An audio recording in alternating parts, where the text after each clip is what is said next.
Welcome to No Compromise, where faith and reason fuse in conversation. Che son po le pie? Hello, Johnny. Hello, my love. Hello, everyone.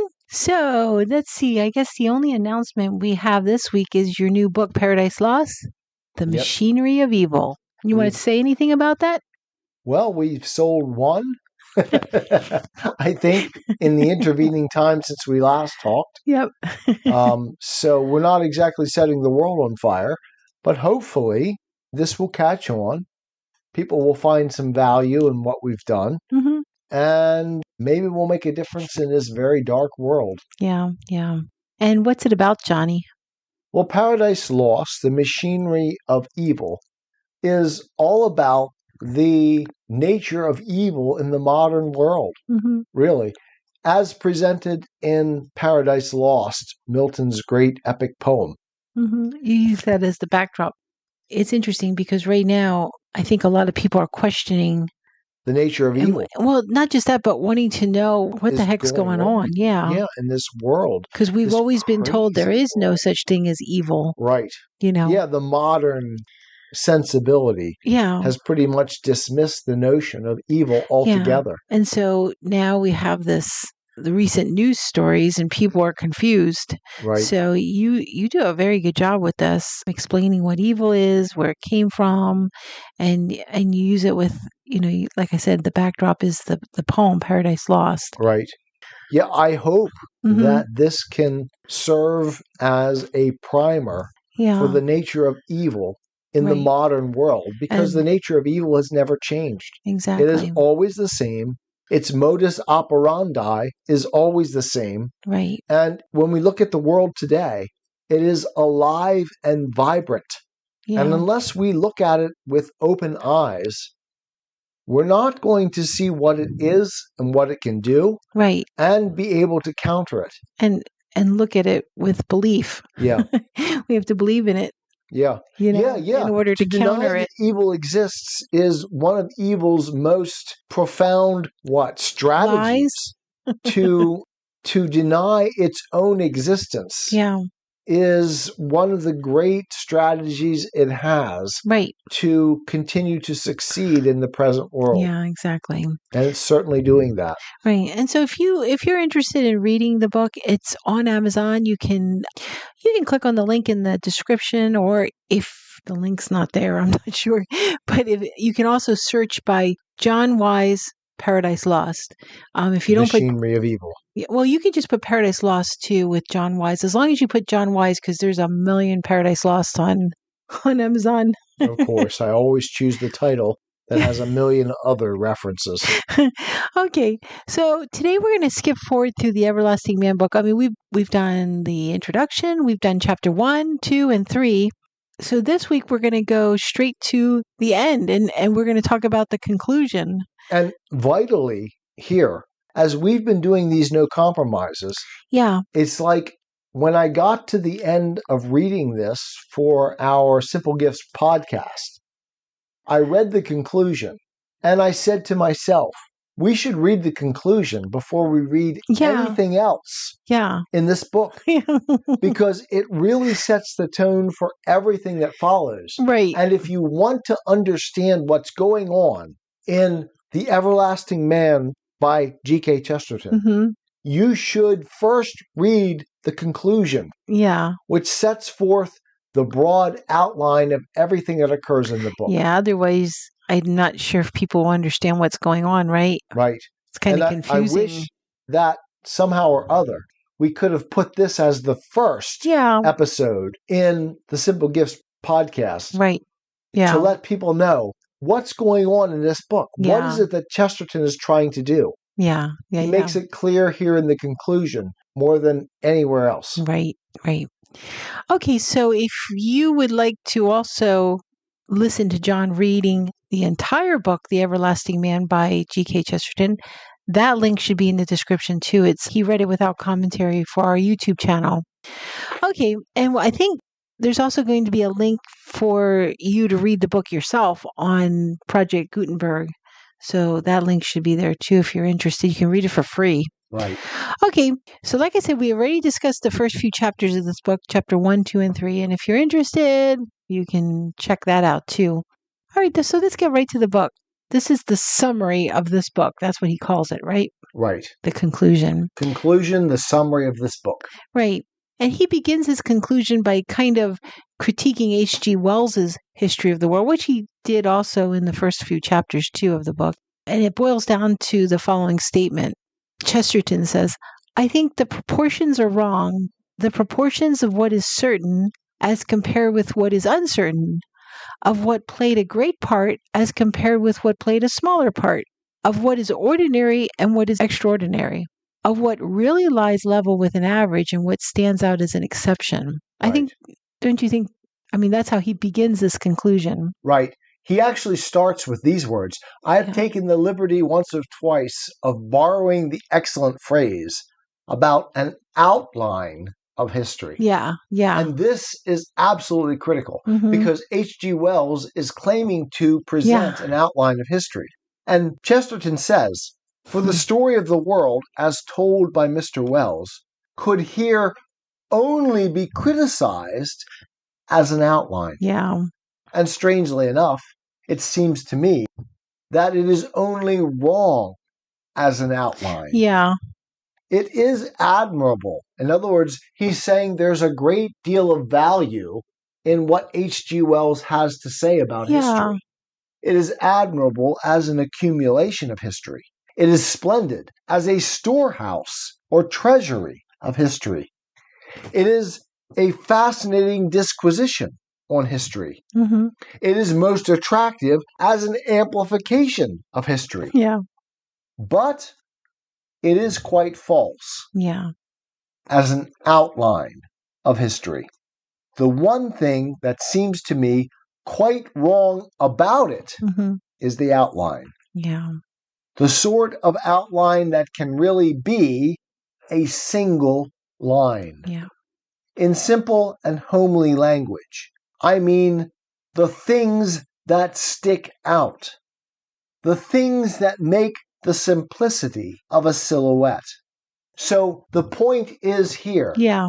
We want to present a simplification of history. Because when you're making the outline, you're presenting the barest basic notions of what it is the skeleton. That makes the thing what it is. The skeleton. Right, the skeleton. Right. The very structure. The caricature.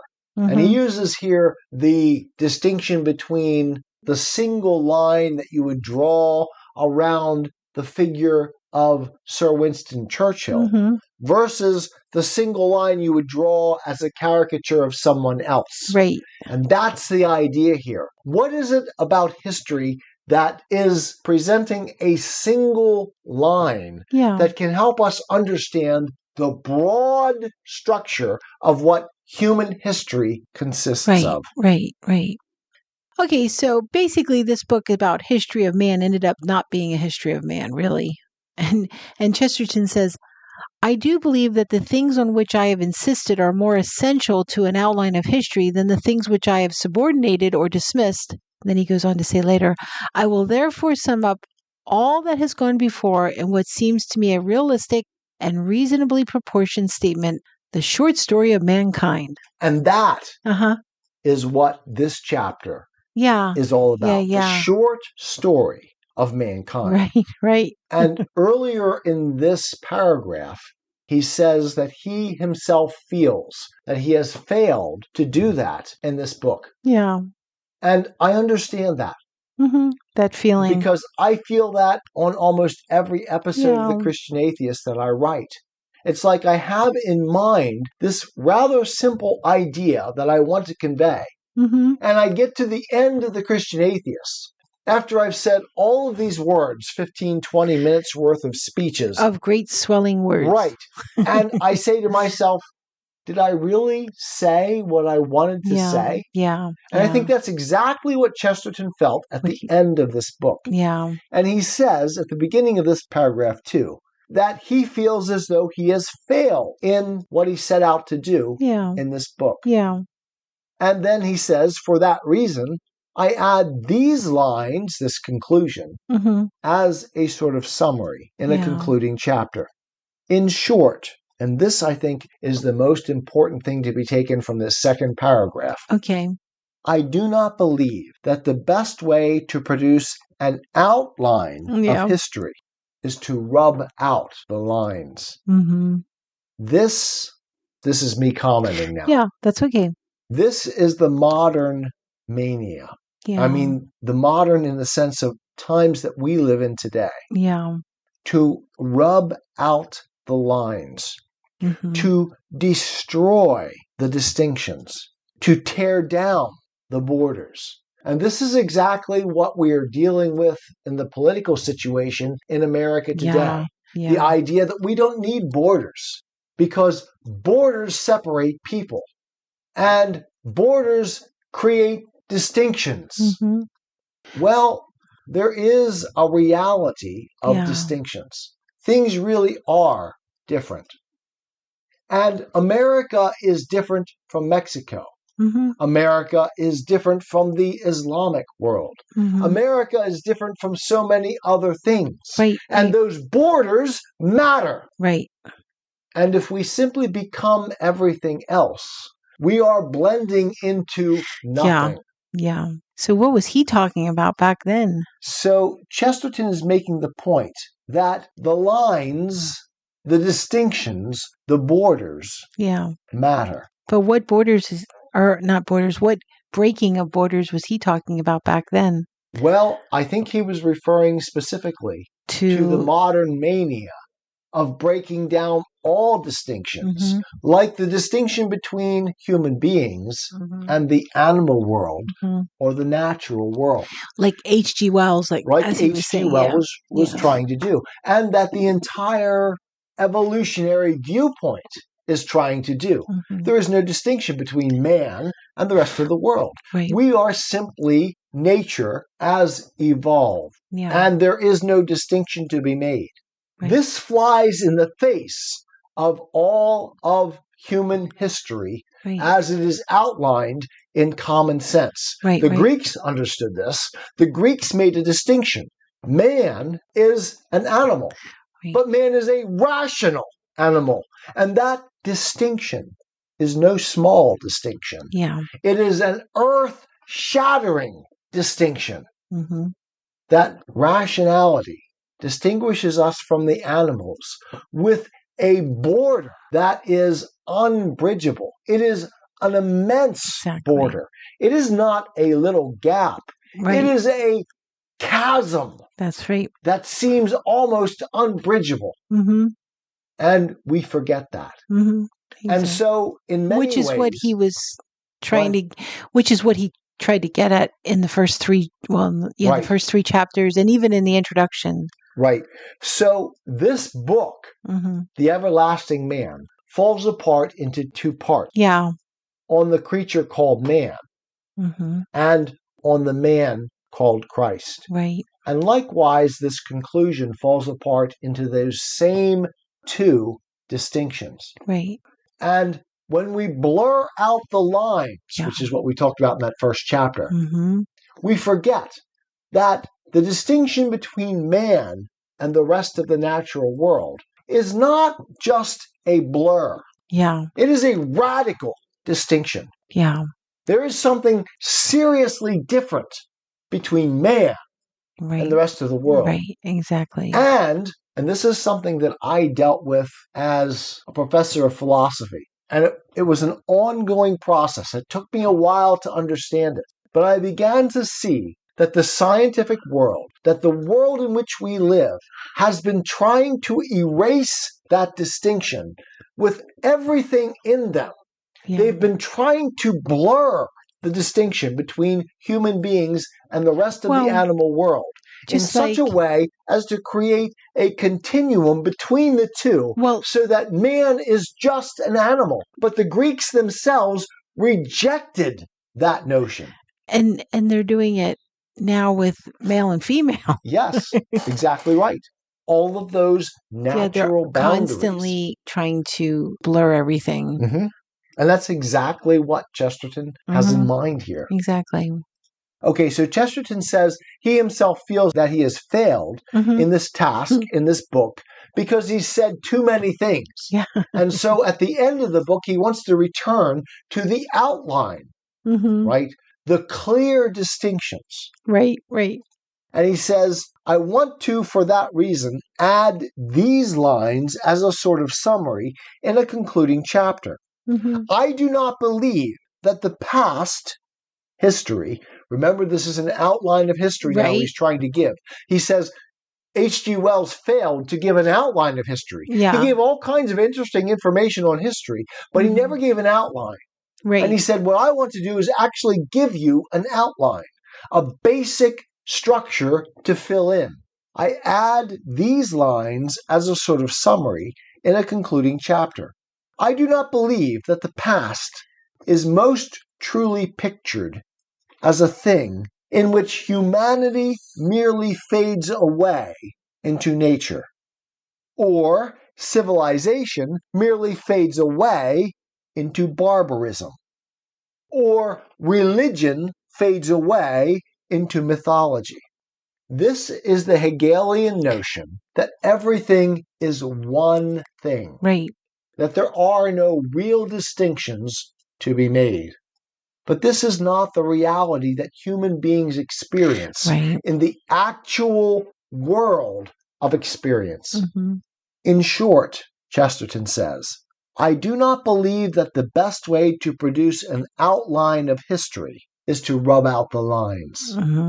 And this is the modern mania that I began to see as an atheist professor of philosophy, that science is desperately trying to rub out the lines between the human and the animal. Right. They are desperately trying to do this, and yet the chasm remains. Right. Human beings are not animals. There is an almost supernatural aura that separates the human from the animal, no matter how hard they try to bridge that distinction. Yeah. And Jordan Peterson himself makes the claim that we are all just a part of the natural world, that we've all evolved from that. But that doesn't fit our realistic view of experience. As Chesterton said in the first three chapters, not just here, but in the first three chapters. And also, I mean, Jesus said and Psalm says, ye are gods. Yes. We're images of God. Right. And this precisely picks up on Chesterton's point. Right. And it is Hegelian. This is the point that there is no radical distinction anywhere to be found. This is the Hegelian monism, that all is process and that all process is a matter of evolution, of constantly moving upward and better in the natural world without any introduction from the outside of a rational structure that is transcendent. Right. And it is one way of viewing the world, but it is a way that you have to buy into and accept that is external to human experience. Right. It is a metaphysic that you believe in. Yeah. It is not something that is a part of our immediate experience. And you've discussed the Hegelian view extensively in previous Christian Atheist episodes, because some people have joined us of late. Right. That's and true. Might not even know what you're talking about. Right. So if you're interested, go back to John's Hegel series. And you and I actually did a series on simplifying your Hegel series. That's right. In our No Compromise. Right. I am a Christian with the searching and skeptical mind of an atheist. I don't want to believe anything that isn't true. I know both sides of the looking glass, and I know them with open eyes. I choose Christ's side. I invite you to join me from wherever you stand before the looking glass. That's this week's episode. Thanks for listening. And remember, you can have your religious cake and eat it too.